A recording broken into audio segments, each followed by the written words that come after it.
Hey you guys, it's Lovely Hustles here, and I thought I would just do a straight to the point, let's figure this out, let's talk about it video about when you have to notarize using an actual certificate attachment. A lot of people ask me questions on my YouTube, a lot of people ask me questions on my Instagram. How do you do this? What is a certificate? How you know when to use it? So I just thought I would do a straight up and down video. This is the actual certificate here of what it is, what it's for, and pretty much what I do whenever I do notarize a document for my clients. So let's get into it. Now, this, like I said, is a very good, fine example. I use these actually whenever I need to attach a certificate. So the number one question is, why do we use these? What are they used for? So if you are notarizing a document, okay, and there is no space for you to be able to place your stamp on that document, then this is what you need, okay? This is exactly what you need. It is super easy to use. It seems intimidating, I know, but I'm gonna explain all the markings on here. So you can use a certificate when there's no space for you to be able to actually put your stamp on there. And I've seen documents before that don't have a space for a stamp. So I just pull out a certificate, put the information I need to put on here, including the bottom part where it says optional. I fill that out too. And this is going to pretty much seal the deal for that document, okay? Another reason that you would want to use a notary certificate, this is like a CYA, honestly. It really is. If you're notarizing a document, right, and there is no notarial verbiage on there, right? It doesn't have the state and the county. It doesn't have the signer. It doesn't have a space for the witness. It doesn't talk about, you know, who it's going to, what it's for, knowledge before me. If it doesn't have that type of verbiage on the document, you need a certificate. You need to have that verbiage. It's important in Texas, I know. I'm not sure about the other states, but this right here is what you need when there is no notarial verbiage on a document that you are notarizing. Another reason for a certificate is something that we do. We all do it. We've all done it. Is if we make a mistake. If there's a mistake on the document we notarize, or we sign in the wrong place, we put the wrong name, or the stamp is, you know, whatever it is, if there's a mistake on that document, this is going to correct it because this has everything you would need on a notarized document, okay? So those are the reasons that you would need to attach a certificate for your document that you need to notarize. Okay, let's move on to the next step.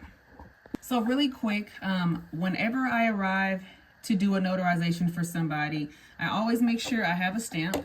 Please, you guys, I know this sounds really redundant, but bring more than one blue pen. It is so necessary. It is needed. They're not going to have pens. You may have multiple signers, multiple witnesses, depending on the reason for the notarization. So have multiple pens in place, you guys, okay? Another thing I make sure to have is a way for them to contact me again. So what I do is I give them this little flyer that I made literally at Walgreens. I created it on Canva. And I also have a card here as well that has my QR code and information. I also stress on here about giving me my 5 stars because the Google reviews are everything. They make or break your business. So I always have something to leave them with, okay? Something. Give them something, okay? Here we go. And then another thing you need to have is something that I like to have personally is folders. These folders are helpful. Most people are not that organized, so I always give them a folder to put their documents in. Once I get done notarizing their document, I say, here I have a folder for you, and I put the document inside. Let me just do it. I put the document inside.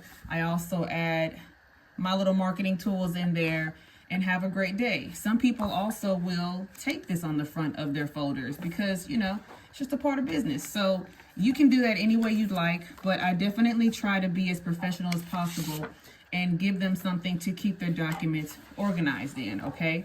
Very important. They'll remember you for things like that. It's such a small suggestion or a gesture, I should say, but it does allow them to keep their documents notarized. I mean, not notarized. It allows them to keep their documents organized, and there won't be any stains, fingerprints, any of that kind of stuff on there. So that is also what I do.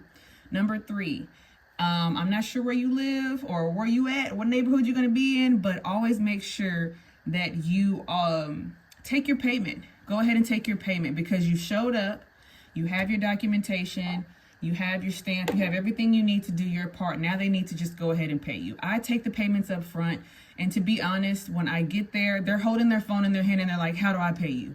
Do I Zelle you? Do I this? Do I that? Which is the reason for you having a QR code on your marketing tools, because all they have to do is scan this and it'll show not only my digital business card, but forms of payment that they can make, okay? So when you're starting your appointment, make sure you check all of these boxes, okay? All of these things are important to have. You don't want to be scrambling, looking around when you get there, pulling things out. Have this all ready and to go, okay? That's that.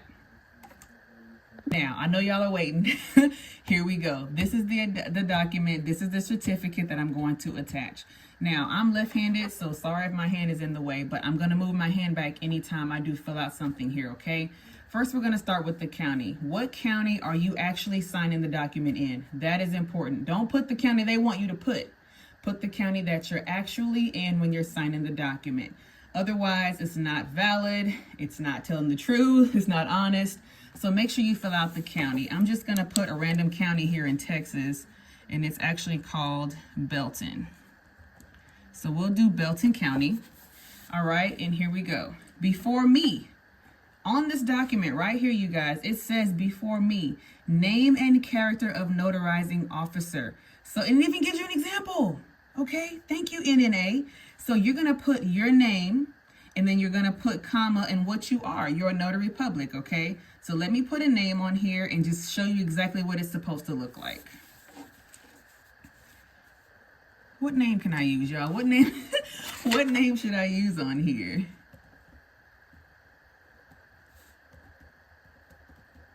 I told y'all I'm left-handed, so don't make fun of me for writing this the way that you don't normally write it, okay? This is how I write. So here we go. Jane Ripper, Notary Public. That's literally what the example says to do.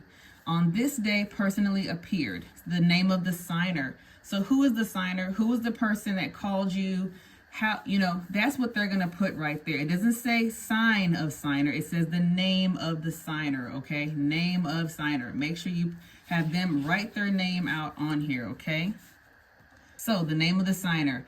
How do you know them, right? So if you're going to verify who they are, then what do you need to have them have out? They need to have their ID out, okay? That is something that I actually stress on my messages when I'm messaging them before we actually start the appointment, before I get there.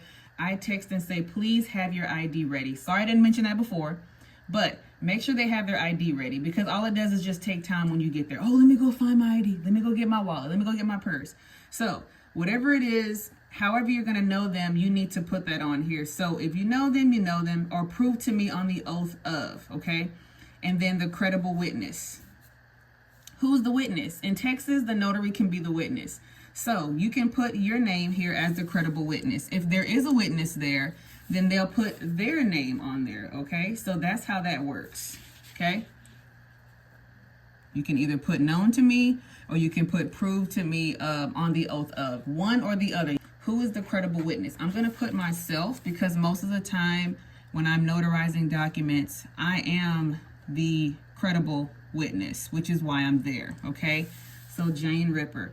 So, and how are they proving to you that they are who they are? How does Michael Ross tell you who he is, right? You're going to select that, prove to me through, and you can put ID, license, whatever you want to put. So it's usually 95% of the time going to be a driver's license that you're verifying. There's also a passport you can use, and also check the check and make sure that their license is not expired. Some states allow you to use an expired license up to a year. Some states do not allow you to use an expired license at all. So make sure that you put how they're proving to you who they are. How does Michael Ross show me who he is? And it says right here, description of identity card or a document. So that could be their ID, a driver's license, that could be their passport. Those are the most valid things that I like to use whenever I'm defining who they are or verifying who they are, okay? So boom. And given under my hand and seal of office, this, whatever day it is, so this is where you're gonna put the date basically, okay? So here we go. Let's do the 15th day of March 20 2024.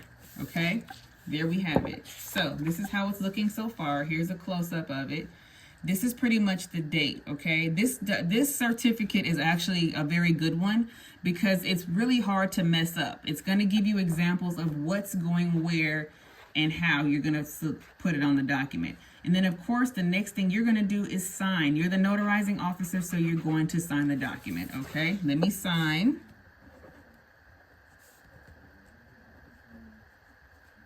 All right, and yeah, that's how we're going to sign it, okay? Now, at the bottom, you will see an optional part here. Uh-oh, come on, light now, help me.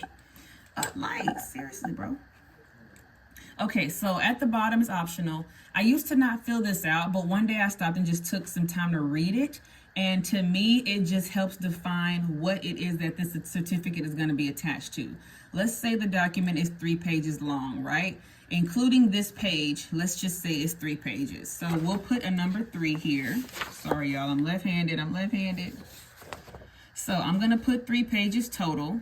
The date of the document, whatever the date of the document is, which will be that day, which will be this day, that's what you're going to put here for the document date. This just kind of revalidates everything that you're doing because this is separate from the other document that you're actually notarizing for, okay? So we can put the date of the document, which would be March 15th, 2024. So there, I have that. And then also the title or type of document. So what are you attaching this to? A bill of sale, to a auto sale, a resale, whatever you want to put on here, you can put on here for this type of signing. I'll just put personal auto sale. Okay, that's what I put there. You don't have to do this, you guys. You don't have to do this. You cannot fill it out and leave it just as it is because everything that's needed here is here. Now, last but not least, you have to stamp this, okay? You have to stamp this, and they give you quite a bit of space to stamp it. For me, so that it doesn't look sloppy, I either stamp up here at the very top, boom, boom, or I'll stamp here close to the bottom, boom, pow. Okay, so this is what I do. This is how I stamp it. I'm scratching all that out. This is actually expired anyway, but I'm still scratching it out. But yeah, this is how you're gonna stamp. I usually stamp up here or down here. I don't like the paper to look messy or anything like that. So this is what I stamp. This is where I stamp, okay? And you're done. This is a certificate. You attach it to the document that you're actually notarizing, and that's it. This is literally how you do a certificate and attach it to a document. If you have any other questions, please make sure you leave something in the comments. But yeah, this is it, you guys. It's very easy, very simple. Don't let it intimidate you. It used to intimidate me. I used to avoid certificates if I could. And I would have even clients ask, well, I need a certificate. Can you attach a notarized certificate? You know, and sometimes I would run away from them. Like early on, I literally would not do these because I didn't fully understand the reasoning for it. But they're always good to have. I keep 5 copies in my bag with me at all times because one of the reasons, like I explained before, is you can mess up on your document you're notarizing. This will fix that mess up. So always have these with you. They are very helpful and they will make you some money, okay? So that's it. Thank you guys so much for watching. If you have any other questions, please let me know. This is how I run my business. This is how I do things. All of this is going to be together. I place it, like I said, into a folder like this, and I give it to them, and they can go on about their merry way. And they'll never be able to forget you, and they can tell their friends and family about you because they'll have these marketing tools you've given them to be able to reach out to you if they need more documents notarized, okay? Let me know if you have any questions, and thank you guys for watching.